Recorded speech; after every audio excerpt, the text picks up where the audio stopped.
अहल बैत अलैहिस्सलाम जो हिन मुक़द्दस मक़ाम ते अचण पंहिंजी बारगाह में क़बूल मक़बूल फरमाए। जेके बीमार आहिनि अल्लाह रब्बुल इज़्ज़त उन्हनि खे शिफ़ाए कुली इनायत अता फरमाए। इन्हनि तमाम दुआउनि जी क़बूलियत वास्ते बुलंद तरीन सलवात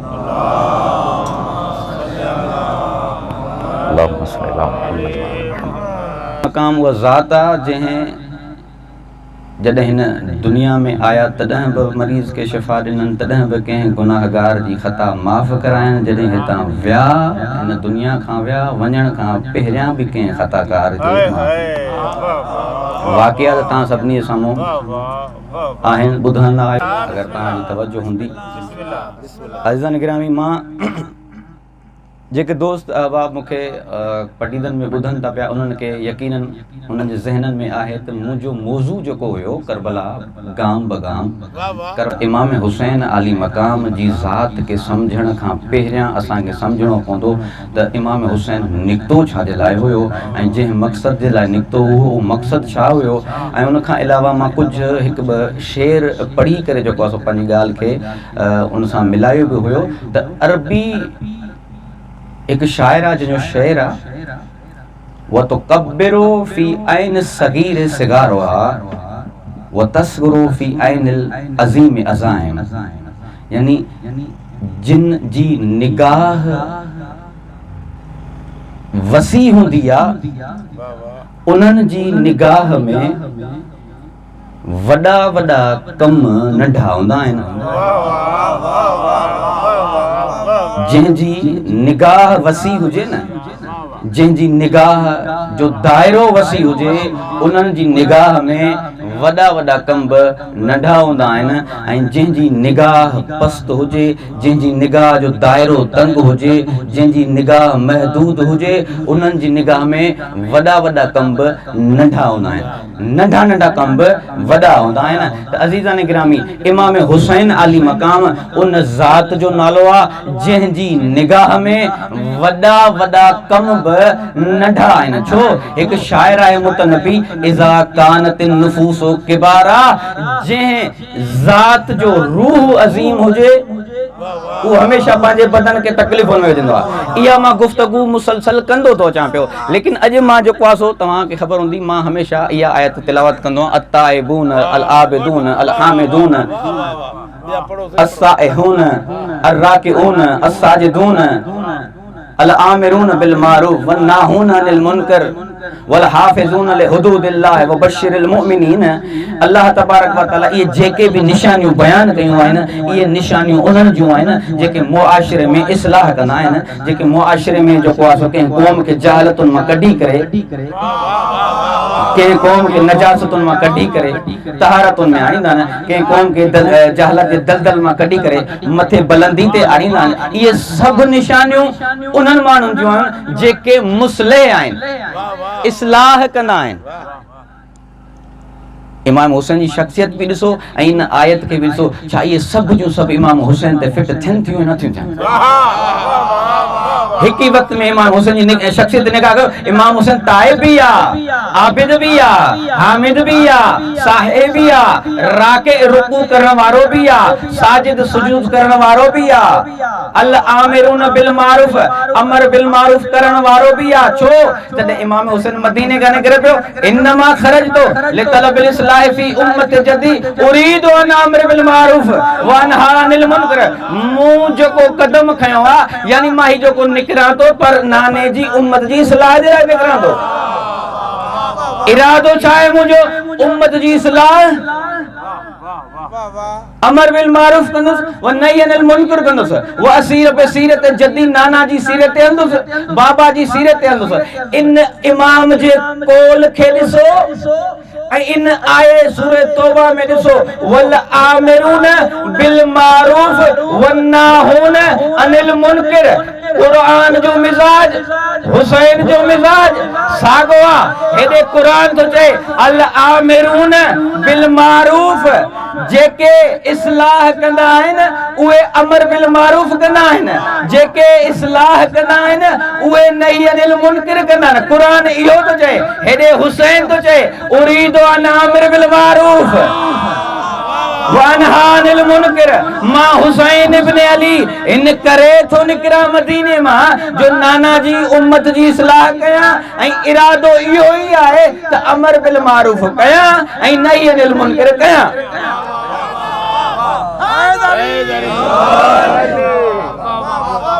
ये सब शयूं इमाम हुसैन दे। लेकिन अॼु जेका मां तव्हांजे साम्हूं आयत जी तिलावत कई आहे, अल्लाह तबारक व तआला उन में इरशाद फरमाए थो मन अमिल सालिहन, जेको भी अमल साले अंजाम दे। अगर तव्हांजी दिक्कत ऐं तवज्जो हूंदी त इंशाअल्लाह नतीजो तव्हांखे बेहतर ॾींदो। मन अमिल सालिहन, जेको भी अमल साले अंजाम दे, मिन ज़करिन औ उनसा, फर्क नाहे त दे केर थो, मर्दा या औरता, इन सां फर्क नाहे। तवज्जो को ग्रामी, बस तवज्जो इन ॻाल्हि ते हुजे। क़ुरान तवज्जो इन शइ जी तरफ़ ॼाणण थो चाहे त जेको भी अमल साले अंजाम दे थो, चाहे वो मर्द हुजे चाहे वो औरत हुजे, दर हालांकि हुजे मोमिन, वो मोमिन मोमिन भी हुजे, फल नु ऐं पोइ छा कंदासीं जॾहिं हिकु शख्स आहे जेको अमल साले अंजाम दे थो, चाहे मर्द हुजे या औरत हुजे, उन जे अमल अंजाम ॾियण सां असर छा थींदो? चई हयात तैयबा ॾींदासीं, अहिड़ी ज़िंदगी ॾींदासीं जेका ज़िंदगी कॾहिं बि फना न थींदी। हयात तैयबा, अहिड़ी ज़िंदगी ॾींदासीं जेका कॾहिं बि फना न थींदी, तमाम न थींदी। हाणे असांजे मुआशरे में क़ुरान जे बरअक्स आहे। क़ुरान तो चए जेको भी अमल अंजाम दे, साले अमल जेको भी दे, चाहे वो मर्द हुजे या मोमिन, अगर साले अमल तो करे उनकी तारीफ कयो। लेकिन असांजे मुआशरे में अलग आहे। अगर दोस्त ऐं साले अमल दे थो अंजाम तो उनकी तारीफ कंदासीं। अगर उन सां थोड़ी अनबना, अगर चे साले अमल दे थो पर छो जो असां सां नथो ठहे, इन करे असां उनकी तारीफ न कंदासीं। तवज्जो कंदा हलिजो। क़ुरान ये नथो चए, क़ुरान तो चए दोस्त हुजई या दुश्मन हुजई, अमल सालेह अंजाम दे थो तो तारीफ के लायक है। लेकिन असां वटि छा आहे बरअक्स आहे न, अगर दोस्त आहे तो उनकी तारीफ कंदासीं, दुश्मन आहे तो जेको आहे उनजी जी तारीफ न कंदासीं। दर हालांकि करण ईअं घुरिजे, अगर दुश्मन आहे पर अमल सालेह तो दे तो तारीफ कर। अगर भा है अमल बुरो तस तारीफ न करीस।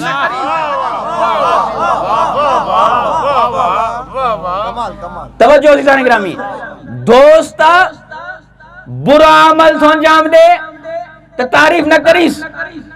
अगर तुझे दुश्मन है लेकिन अमल सालेह तस तो तारीफ करीस।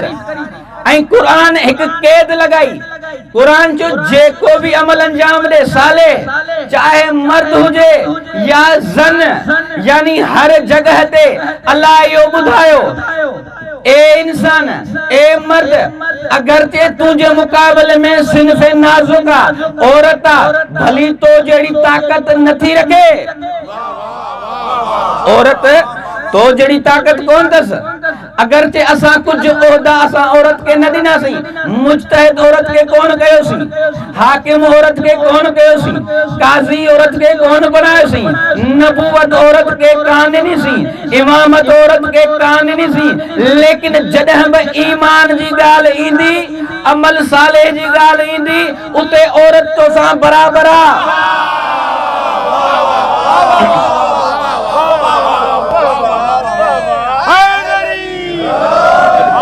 मता चई तो का ताकत में घटा, मता चई जेको सो सिनफे नाजुका, तू सिनफे कविया, तू सिनफे कुदरत वारो आ। तवज्जो है सही। यानी असां औरत के कुछ एड़न जगहन ते एड़न मरहलन में तो का घट रखियोसी नबूवत जो ओदो तोखे दिनोसी ये मर्द का खिताब है ना नबूवत जो ओदो तोखे दिनोसी औरत के न दिनोसी रिसालत जो ओदो मर्द के दिनोसी औरत के न दिनोसी काजी हुजन मर्द जे लाया औरत जे लाया ना है हाकिम हुजन मर्द जे लाया औरत जे न लाए लेकिन जॾहिं बि ईमान जी ॻाल्हि ईंदी अमल साले जी ॻाल्हि ईंदी त पंहिंजो पाण ते एतिराई जा न मर्द सां गॾु औरत बराबर आहे हाणे अज़ीज़ान गिरामी तमाम अंबिया जो मरकज केरा रसूल खुदा तमाम अंबिया जो मरकज रसूल खुदा तमाम रसूलन जो मरकज रसूल खुदा ऐं तमाम मां सबक जेके भी आइमा गुजरिया रसूल का उन्हनि जो मरकज रसूल खुदा ऐं अज़ीज़न गिरामी रसूल खुदा सल्लल्लाहु अलैहि वसल्लम के अल्लाह तबारक व तआला टे ओहदा अता कया नबूवत जो ओहदो रिसालत जो ओहदो ऐं इमामत जो ओहदो रसूल खुदा हज़रत इब्राहिम जी पुश्त मां आहे न तई इब्राहिम के इमामत जो ओहदो मिलियो कुछ दीन जूं जिम्मेदारियों एड़ियूं हुयूं जो ये ब ओहदा भी रहा नबूवत रिसालत लेकिन इमामत जो ओहदो हलियो हाणे अगर ता नतीजो डाडो लतीफ दीनो मा अगर ताई तवज्जो मु सा गड है थोड़ी तवज्जो कंदा जो रसूल खुदा जी अगर जिंदगी के असा यानी तकसीम कयूं तो रसूल खुदा जी जिंदगी तीन हिस्सन में तकसीम थी पई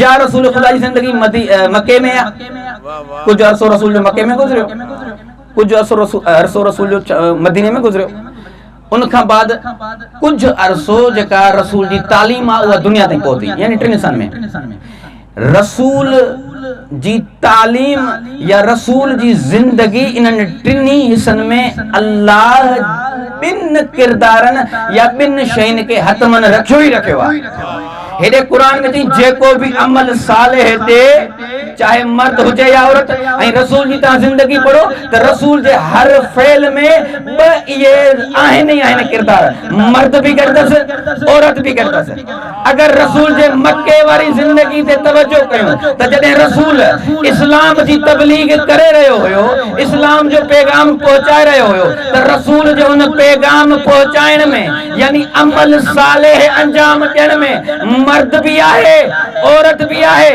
मर्द जी सूरत में अबू तालिबा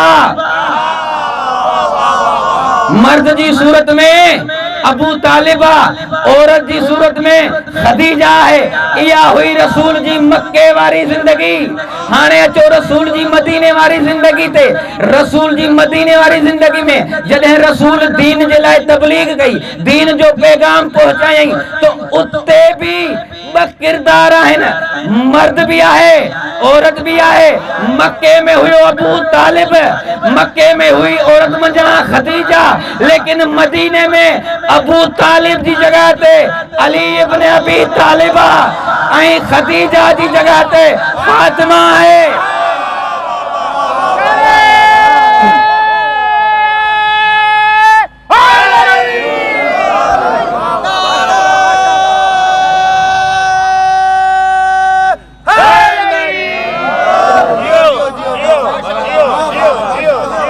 रसूल जी जिंदगी टिन हिस्सन ते मुश्तमिल सही या रसूल मक्के में रहा या मदीने में रहा मदीने के बाद रसूल जहां तालिया गया यानी मक्के में जेके ब किरदार पता त वञन मन आमिल सालिहन जेको भी सालिह अमल अंजाम दे चाहे मर्द हो या औरत रसूल सा गॾु ब किरदार अबू तालिब खदीजा जॾहिं इहे ॿई शख्सियतूं हिन जहान सां वयूं रसूल मक्को छॾियो मदीने में आयो हाणे मदीने में अबू तालिब जी जगह ते केर आहे अली आहे मदीने में खदीजा जी जगह ते केर आहे फातिमा है हाने अज़ीज़ान गिरामी तवज्जो कजो मदीने में तवज्जो कजो अज़ीज़ान गिरामी मदीने में जदे ये अलिया फातिमा है रसूल इन जहान ता हलियो वियो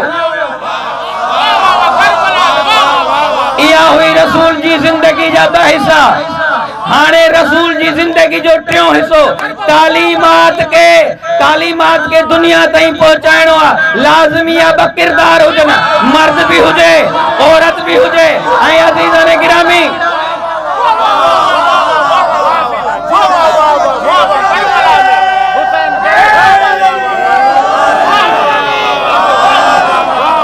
ताके सलामत रखे, मौला ताके सलामत रखे। हैदरी या अली या अली या अली मदद हक मौला ताके सलामत रखे। मक्के में अबू तालिब, मक्के में खदीजा ऐं अञा बातिल सामो कोन आयो हुयो। मदीने में अली, मदीने में फातिमा, अञा बातिल सही तरीके सां कोन आयो हुयो। हाणे जॾहिं रसूल हलियो वियो, अल्लाह चयो को अहिड़ो मैदान हुजे जिथे बातिल भी खुली अचे ऐं हक़ भी खुली अचे, ऐं वो मैदान हुयो करबला जो। ऐं करबला में भी ब किरदार आहिनि। किरदार केड़ा? करबला में वो सागो अबू तालिब वारो किरदार, करबला में वो सागो हुसैन अली वारो किरदार हुसैन जी सूरत में, ऐं करबला में ज़न वारो किरदार खदीजा जी नवासी ज़ैनब।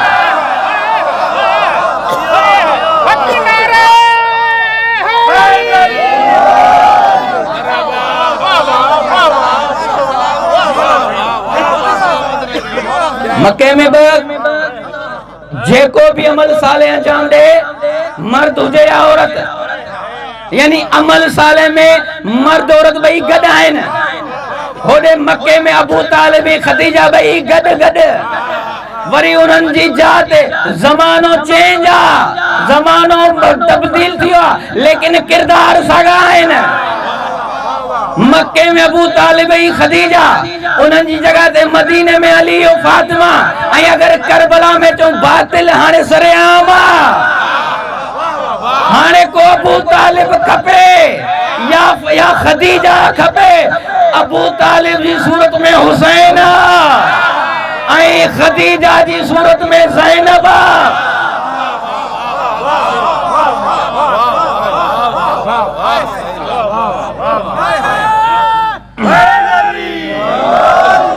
जेको भी अमल साले अंजाम दे, मर्द हुजे या औरत,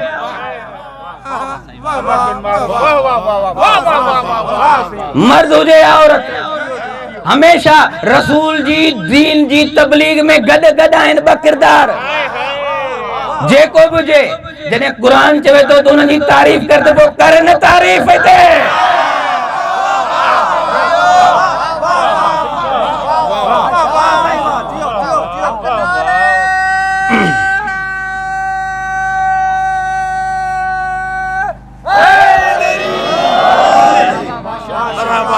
कुरान जी तालीम ते अमल करना, अमल साले अंजाम दिननि या न। ही रसूल जो को दीन पहुंचाए रहियो आ, ही जेके बई गड किरदार हलंदा गयो, अमल साले ना है तो ॿियो छा आहे?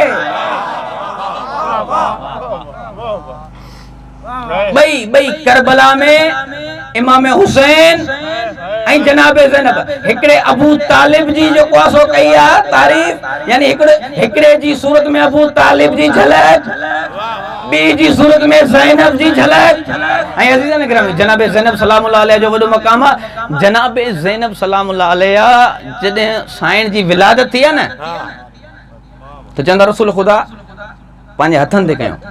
पहिरीं नवासी आहे न साईं, नवासा हुया, पहिरीं नवासी आ। किरदार ॾिसो, रसूल ख़ुदा किरदार मिलाए की थो, हथनि ते आ। फरमाइनि था अली छा नालो रखियो अथईसि? या अली मौला फरमाइनि था या रसूला कॾहिं मां तव्हां खां सबक़त कई आहे छा? मौला तव्हां नालो रखोसि। चई जीअं तो मूं ते सबक़त न कई ईअं मां ख़ुदा ते थोरी कई आहे। हाणे हिन जो नालो रखंदो उहो जंहिं हसन जो रखियो, जंहिं हुसैन जो रखियो। एतिरे में जिब्रील आयो, या रसूलल्लाह अल्लाह तो चवे हिन जो नालो आहे ज़ैनब। ज़ैनब नालो ॿुधी रसूल ख़ुदा गिरियो था कनि। मौला फरमाइनि था या रसूलल्लाह गिरिये जो सबब? चई मां हिन जी मुसीबतुनि ते रोयां थो। या रसूलल्लाह कहिड़ी मुसीबतूं? चई जेके मुस्तक़बिल में ईंदियूं। या रसूला को इन मुसीबतुन ते जो रोयो था अगर के ज़ैनब जी मुसीबतुन ते रोयो तो उन जो सवाब ते हिन जो सवाब वो जो को हुसैन जो सवाब यो चई करे रसूल बुधाए छजो त ज़ैनब ऐं हुसैन भई गड गड इता का रिश्तो मिलियो ज़ैनब ऐं हुसैन जो इता का रिश्तो भई मिलियो चंदा जनाब ज़ैनब सलामुल्लाह अलैहा जॾहिं शादी जी उम्र में पहुतियूं तो कई रिश्ता आया मौला अली वटि लेकिन मौला कायनात वो रिश्ता ठुकराइनि पिया बिलाखिर एक रिश्तो आयो अब्दुल्ला जो जॾहिं वो रिश्तो तय थियो त मौला कायनात उन निकाह में हिकिड़ी शर्त था रखनि त अब्दुल्ला जॾहिं हुसैन मदीनो छॾे त ज़ैनब अगर वञण चाहे रोकी जाने याली है छा हे केड़ो मोहब्बत है मोहब्बत ना है हे दीन जी जिम्मेदारी है हे दीन जी जरूरत है छो त किरदार त बयान करना है न बिन किरदारन जो हुजण लाज़मी है जेके दीन जी तबलीग कन होडे अबू तालिब ऐं खदीजा आइन होडे अली और फातिमा हुया हाने हुसैन अगर दीन जी तबलीग जे लाए विंदो त जन जे किरदार में भी तो हुजे न अगर ज़ैनब वञण चाहे तो रोकी जांस न ऐं तव्हांखे पाण ख़बर जॾहिं निकाह में शर्त रखबियो न पोइ मुड़ुस खां इख्तियार हलिया वेंदा हतमन शर्त अमल करणो पवंदो आहे त अज़ीज़ानी गिरामी जनाब ज़ैनब सलामुल्लाह अलैहा इमाम हुसैन सां हर मकाम ते गॾ गॾ जेको जेड़ी जिम्मेदारी इमाम हुसैन अंजाम ॾिनी ओड़ी जिम्मेदारी जनाब ज़ैनब ॾिनी हर मकाम ते मदीनो छॾियो हुसैन ज़ैनब गॾु अथसि मक्के पहुतो हुसैन ज़ैनब गॾु अथसि मक्के मां करबला वियो हुसैन ज़ैनब गॾु अथसि यानी ज़ैनब साथ न छॾियो भाउ जो लेकिन एक मकाम आयो एड़ो जिते भा साथ छॾियो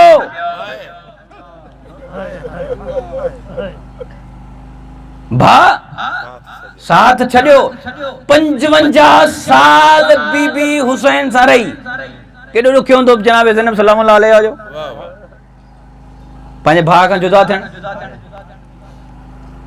अञा मसाइब तरफ़ मां न वियो आहियां केतिरो ॾुखियो आहे जनाब ज़ैनब सलामुल्लाह अलैहा जो बाखाल विदाई लेकिन अज़ीज़ाने गिरामी टे जुमला पढ़ंदुसि हिकु इमाम हुसैन जो जुमलो जनाब ज़ैनब जे लाइ हिकिड़ो इमाम सज्जाद जो जुमलो जनाब ज़ैनब जे लाइ हिकिड़ो दुश्मन जो जुमलो जनाब ज़ैनब जे लाइ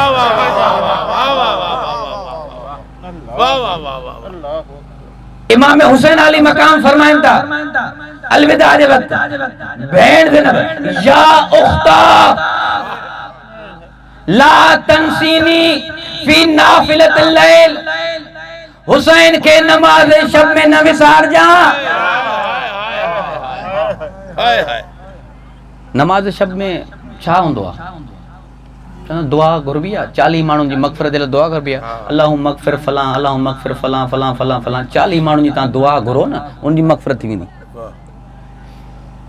लेकिन इमाम तो फरमाए ज़ैनब मूंखे नाफ़िलाए शब में न विसार जा छा मौला गुनाहगार हुया छा मौला के मग़फ़िरत जी ज़रूरत हुई तो पोइ छो पहचान चई यो मौला दुनिया के ॿुधाइण बि चाहे तो मां तव्हांखे ॿुधाए थो ज़ैनब जो मकाम छा है हे ज़ैनब का आम हस्ती न है एड़िन मुश्किलातुन में एड़िन मुसीबतुन में जंहिंजे साम्हूं जवान कुठल हूंदा उनजे भाउ जो सर तन खां जुदा हूंदो एड़िन मुश्किलातुन में अगर ज़ैनब नमाज शब अदा करे तो उहा नमाज शब ही अलाए छा हूंदी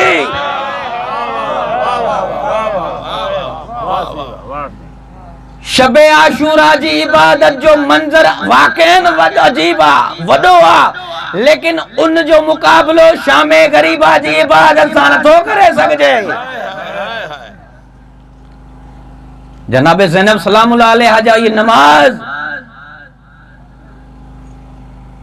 सड़ियल खेमन में सजदो, भाउ जो जनाज़ो, जवानन जा जनाजा, बार यतीम, लेकिन उनके बावजूद भी ज़ैनब सलामुल्लाह अलैहा सजदाए खुदा में आ।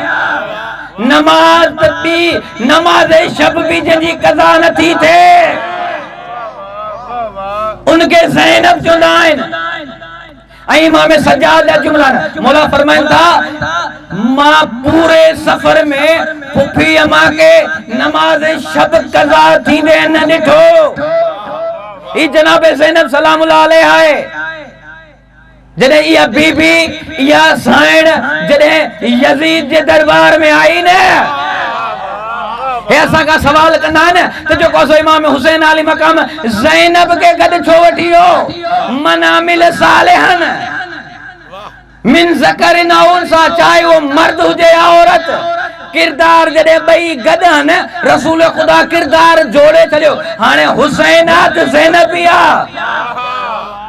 हे मता तव्हां सम्झो त ज़ैनब जी मोहबत हुई हुसैन सां, तॾहिं गॾु वियसि? न न, हे दीन जी ज़रूरत हुई, दीन जी ज़रूरत हुई। मक्के में जॾहिं ज़रूरत पई मर्दो ज़न जी त अबू तालिब खदीजा हुया, मदीने में जॾहिं ज़रूरत पई त अली और फातिमा हुया।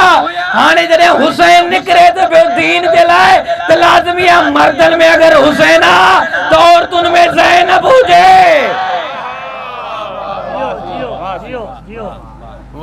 दीन जी ज़रूरत जे लाइ भैया मता के समझे तो जज्बो हुई, मोहब्बत हुयो? न न, जरूरत तकाज़ा हुई उन वक्त वञे। ऐं जनाब ज़ैनब सलामुल्लाह अलैहा जी तारीख़ ते पढ़ी ॾिसो केॾा ख़ुतबान बीबी जा, जंहिंजी सोच वसी हूंदी आहे, उनजी निगाह में वॾा वॾा कम नंढा हूंदा आहिनि। इज़ा कानत नुफूसो किबारा, जेको रूह जे ताबे यानी जंहिंजी रूह अज़ीम हुजे वो पंहिंजे बदन के तकलीफ़ुनि में विझंदो आहे। रूह अज़ीम आहे त शराबनि जे दरबार में वेंदसि, रूह अज़ीम आहे त इन्हनि मलाउननि जे साम्हूं ॻाल्हाईंदसि। ऐं बीबी शादी फरमाए, किद कई दक या यज़ीद, तो छा समझो मुझो भा तो सर तन खां जुदा कंदे त बस हुसैन खत्म थी वियो? तो इहो पे समझी न तो हुसैन खत्म थी वियो। मां तो के मां ज़ैनब थी तो के ॿुधायां, हुसैन बदन थोड़ी आ, हुसैन त अज़ीम रूह आ, हुसैन त नफ्स अज़ीम आ, हुसैन त फिक्र जो नालो आ, हुसैन त मकतब जो नालो आ। या यज़ीद किद कैदक व नासिब जहदक व असायक, हुकूमत तो वट आ, तख्त तो वट आ, दौलत तो वट आ, माल तो वट आ, उन वक्त जी मीडिया तो वट आ। तो छा समझो तो हुसैन जो सर धड़ खां जुदा कंदे तो मुझो भा खत्म थींदो? न न, मां थी तो कजां, वला तमहू ज़िक्रना, खुदा जो कसम तू असांजे ज़िक्र के खत्म नथो करे सघीं।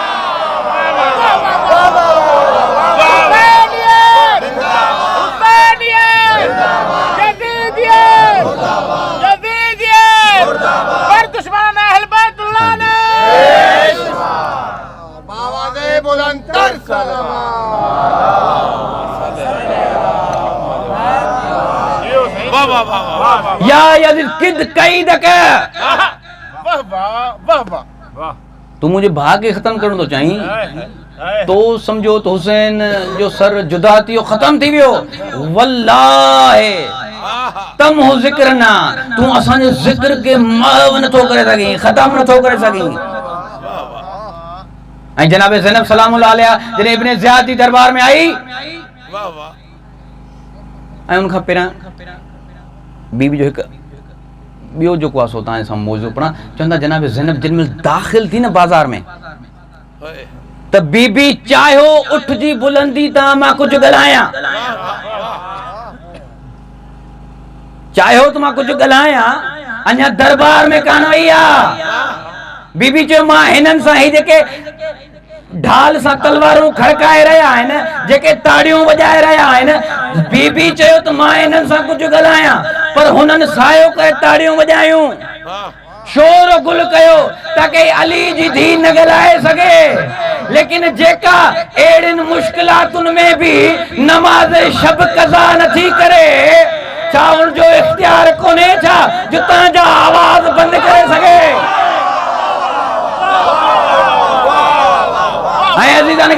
रावी लिखियो चई जंहिंमहिल शोर शराबो थी रहियो हुयो न, माण्हू शोर करे रहिया हुया, त ही अली जी धी हिकु जुमिलो अदा कयो, उस्कुतू।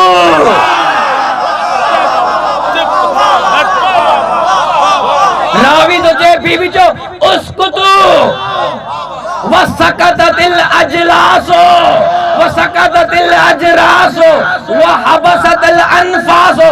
रावी तो चए जन्मल बीबी चो उस्कुतू खामोश। तो जानवरनि जे गले में जेके घंटियूं हुयूं उहे पी रहियूं, माण्हुनि जे अंदर सीने में साह पी रहियो।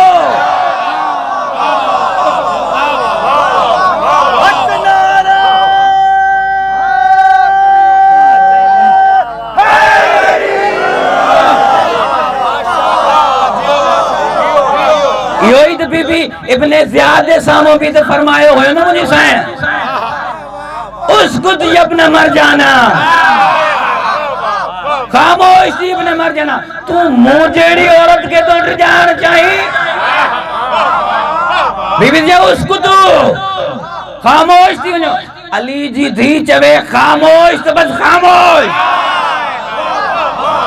जॾहिं इबादत इहा आहे जो भाउ जा जनाज़ा आहिनि, नमाज़ शब थी पढ़े, हाणे इबादत एॾे वॾे मक़ाम ते आहे त उनजो असर बि त अहिड़ो हुजे न, रुॻो चवे उस्कुत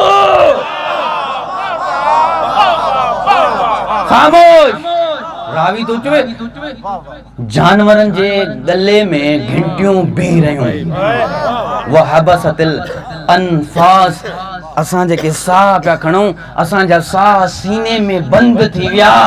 ऐं अज़ीज़ो उलमा ऐं रावी लिखियो आहे कि मां कुझु देरि खां बाद मंज़र ॾिठो त जंहिंमहिल बीबी इहे लफ़्ज़ चया ऐं बीबी ख़ुतबो शुरू कयो त हेॾां इमाम सजाद फरमायो उस्कुती या अम्मती, ए मुंहिंजी फुफीअ मां बस। मौला ये जो कि अगर यो न चोंदम जिन जा साह सीने में आइन मता उहे मरी न वञन, अगर मरी न बि विया मता दीवाना न थी वञन।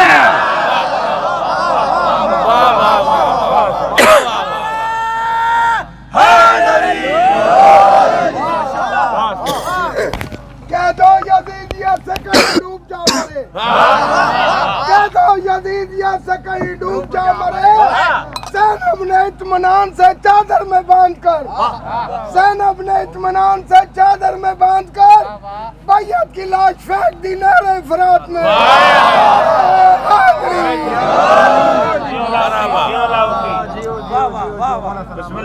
उसको तू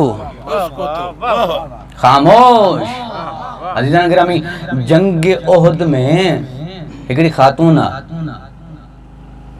चंदा जेॾीमहिल उनजो शोहर, उनजो भाउ, उनजो मुड़ुस ऐं उनजो वालिद जॾहिं रसूल सां गॾु जंग में विया त हुनखे ख़बर पई त जेको आहे उनजो शोहर, उनजो वालिद ऐं उनजो भाउ शहीद थिया जंग में। पहिरियां बुत परस्त हुई, लेकिन जॾहिं ख़बर पियसि त वालिद बि शहीद थियो, मुड़ुस बि शहीद थियो, भाउ बि शहीद थियो, चवंदा उन छा कयो?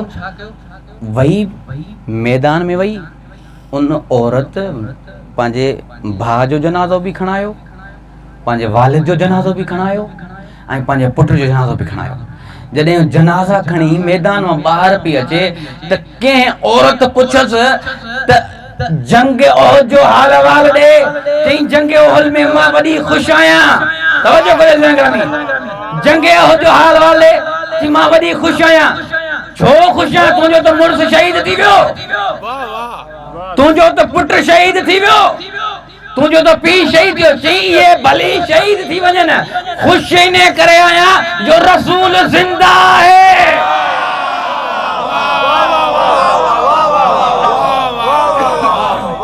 एक आम औरत जगह पेरा बुत परस्त हुई अहल बैत जे पाड़े में आई तो यो मकाम मिलस। अहल बैत जे पाड़े में आई तो ईमान एडो बुलंद हाँ एक आम औरत जो ईमान यो तो जगह चादर ततहीर में ज़ैनब पली हुंदी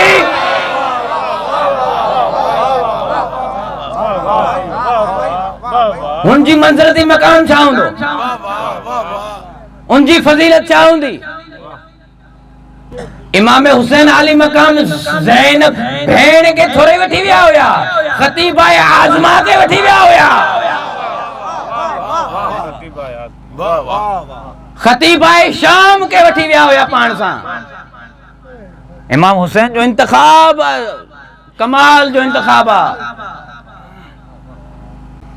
किद कई दक ऐसे न ग्रामी जिनमल इब्न ज़ियाद जी दरबार में आई तो इब्न ज़ियाद जो जुमला आहिनि तो अल्हम्दुलिल्लाहिल्लज़ी फ़ज़हकुम व क़तलकुम, खुदा तहां के रुसवा कयो, खुदा तहां के कत्ल कयो।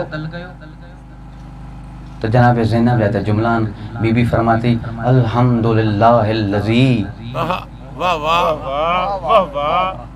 अल्हम्दुलिल्लाहिल्लज़ी नबीयन मोहम्मद जंहिं असांखे पंहिंजे नबी सां इफ्तिखार ॾिनो, जंहिं असांखे पंहिंजे नबी सां इज़त ॾिनी, वतहरना मिनर रिज्स ततहीरा ऐं असां खां नजासत रिज्स के दूर रखियो असां खां रिज्स ऐं नजासत के दूर रखियो पोइ बीबी फरमाती इन्नमा युफ्सहुल फासिक व युकज़्ज़िबुल फाजिर, फासिक ज़लील थींदो,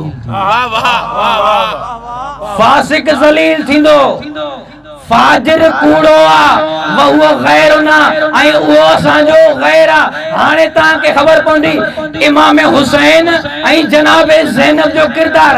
हेॾे इमाम हुसैन फरमाइनि था अना अहल बैत नबुवा व मादिनुर रिसाला व मुख्तलिफुल मलाइका इन्नहु यज़ीदुन रजुलुन फासिकुन, इहो यज़ीद फासिका फाजिरा। हेरे भेण थी चए इन्नमा युफ्तदहुल फासिक, फासिक ज़लीला। बिनी जो अंदाज हिकड़ो ज़ैनब ऐं हुसैन जो अंदाज भाउ त चवे त इहो यज़ीद फासिका, भेण थी चवे भाउ जंहिंखे तो फासिक चयो आहे इहो फासिक ज़लील बि आहे, वार बि आहे।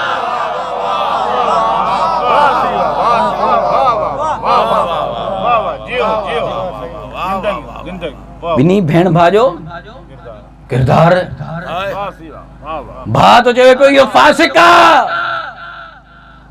इहो ज़ानी आहे, इहो फाजिर आहे।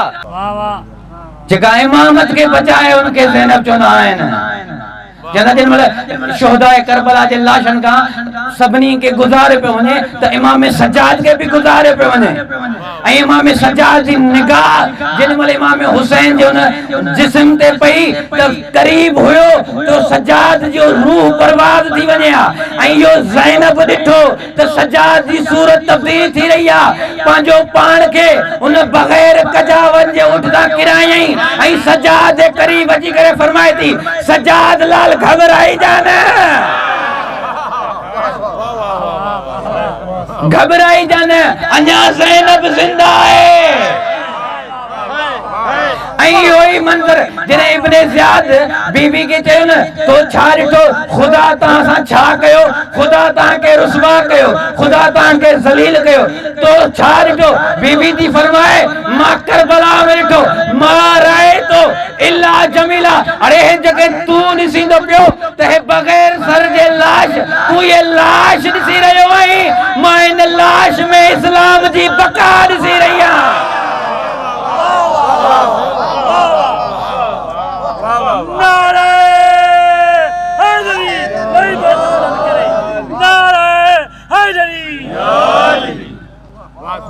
तोखे नज़र अची रहिया आहिनि त हे जसद आहिनि, तोखे नजर अची रहा आहिनि त हिननि जा बाज़ू कलम आहिनि, तोखे नजर अची रहा आहिनि त बग़ैर सर जे ई धड़ पिया आहिनि। तूं इहो ॾिसी रहियो, तूं ज़ाहिर ॾिसी रहियो आहीं, मां बातिन ॾिसी रही आहियां। यानी मां ॾिसी रही आहियां इस्लाम बचो पियो आहे, शरीयत बची पई आहे, क़ुरान बचो पियो आहे। इहो दुनिया पई ॾिसे त ही जेको आहे सो कड़नि में आहे, हथ कड़नि में आहे। अज़ीम रूह जंहिंजी हूंदी आहे उहो चाहींदो आहे बदन भली तकलीफ़ुनि में हुजे, को मसलो न आहे। अज़ीम रूह चाहींदी आहे त मां अॻियां अॻियां हलां, बदन तूं मुंहिंजे पोयां पोयां अचिजां। बदन तोखे हथ कड़ियो लॻंदियूं, क़बूल आहे।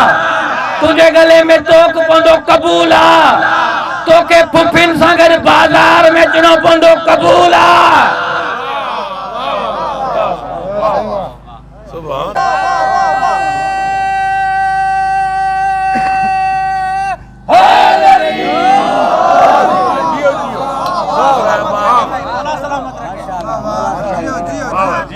काठिन जो ढेर आहे, मूंखे इजाज़त दे मां भी कुछ बयान कयां। फतकल्लम बिकलिमातिन फीहिन लिल्लाहि रिज़ा, मां अहिड़ा कलमा अदा कंदमि जंहिंसां अल्लाह राज़ी थींदो।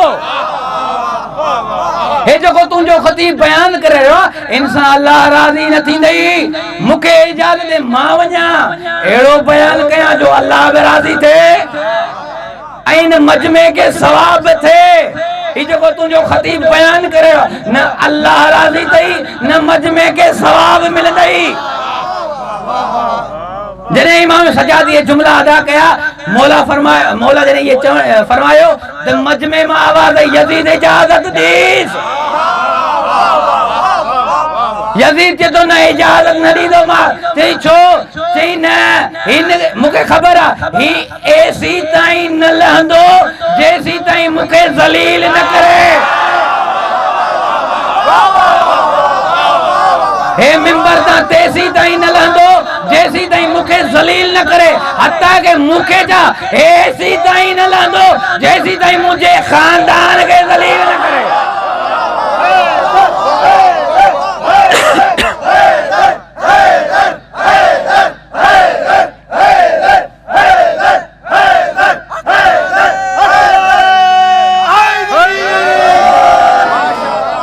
मजमू तुझे बीमार हथ कड़न में आ, तोक दस गले में कौन गलाए सगलो भुखियो आ प्यासो आ।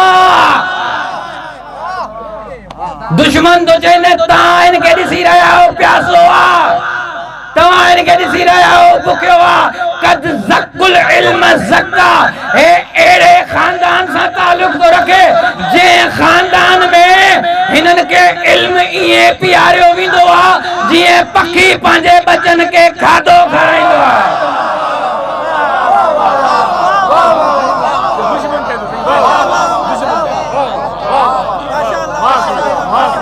कद ज़कुल इल्म ज़क्का, तव्हां था ॾिसो बीमार आ, तव्हां था ॾिसो मरीज़ आ, तव्हां था ॾिसो जेको बुखायल आ, तव्हां था ॾिसो जेको प्यासो आ।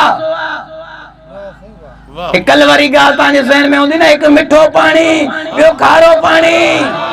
हे जेको हथ कड़िन में आ, जेको ज़ंजीरुनि में आ, इहो मिठो पाणी आ ऐं जेको तख़्त ते वेठो आ इहो खारो पाणी आ।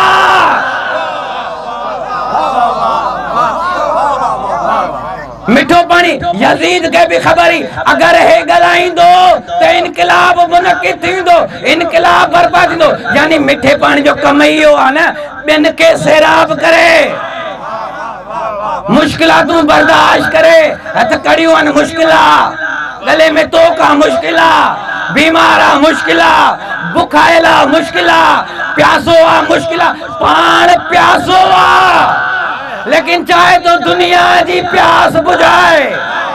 एड़े तख्त ते वेठो आ, हर तरीके जी सहूलियात अस, लेकिन पस्त सोच तस, पस्त फिक्र तस, पस्त रूह तस।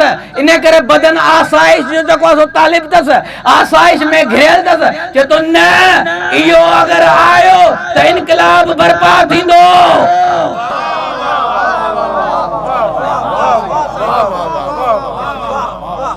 इमाम हुसैन अली मकाम वलीद दी दरबार में जुमला चाया मिसली ला युदाय मिसलो। मौला न ज़मानो मुशख़्ख़स कयो, न शख्स मुशख़्ख़स कयो, न वक्त मुशख़्ख़स कयो। मौला फरमायो मुंह जहिड़ो। मौला यजीद के यो थोड़े चयो त मां तुंहिंजी बैत न कंदो, मुंह जहिड़ो। वो चाहे वो मदीने में हुजे, चाहे वो हथकरद में हुजे। इमाम सजाद न 12 इमामन ताईं अगर इमाम जी सीरत केर हले तो इमाम हुसैन जी तौहीद तस, इमाम हुसैन जो ईमान तस, इमाम हुसैन जो सब्र तस। वो चाहे जेड़े जमाने में भी हुजे, मां पहिरियां भी इहो चयो हुयो, चाहे वो 1448 में हुजे या 2026 में हुजे, चाहे वो रहबर मुअज़्ज़म हुजे, मुंह जहिड़ो आ तो जेड़े जी बैत न। जैसी ताईं रहबर जिंदा हुयो हो पे जन मुज़ाकरात करे ते को न कंदोस जो हुसैन जहिड़ो आ। 3 ॾींहंनि जो प्यासो हुयो न, उन खां बाद जनाब ज़ैनब अलाए केतिरा ॾींहं प्यासी। ज़ैनब खे ज़िंदान में ॾिठो न नमाज़ शब वेही पढ़े थी। मौला फरमाइनि था पुफीअ मां वेही नमाज़ पढ़ो। जी बचड़ा खाधो एतिरो थो अचे जो मां ॿारनि खे ॾेई थी छॾां। मां नेज़े खे उन ज़मीन मां कढां, ॾाढी कोशिश कई लेकिन वो नेज़ो कढी न सघियो। अचे तो सजाद सजाद खे चए हे केदी जंहिं नेज़े ते तुंहिंजे बाबा जो सर आहे न उहो सर ज़मीन में बेवस थी वियो आहे। अरे को ॿुधा तरीक़ो ॿुधा त उहो सर उहो नेज़ो ज़मीन मां कीअं कढूं। इमाम रोई करे फरमाए थो बेहया काफ़िले जे पोयां त ॾिसो किथे मुंहिंजी सकीना रजीत न भैया ना खुदा तुझी 5 आंगुर के कटिया। अरे हुसैन खुदा तुझो सर के कटियो। हुसैन आयो बे तो मुकल जो जवाब दे ज़ैनब छा तू मदीने वारी ज़ैनबा खुदा तुझी चादर किथे आ।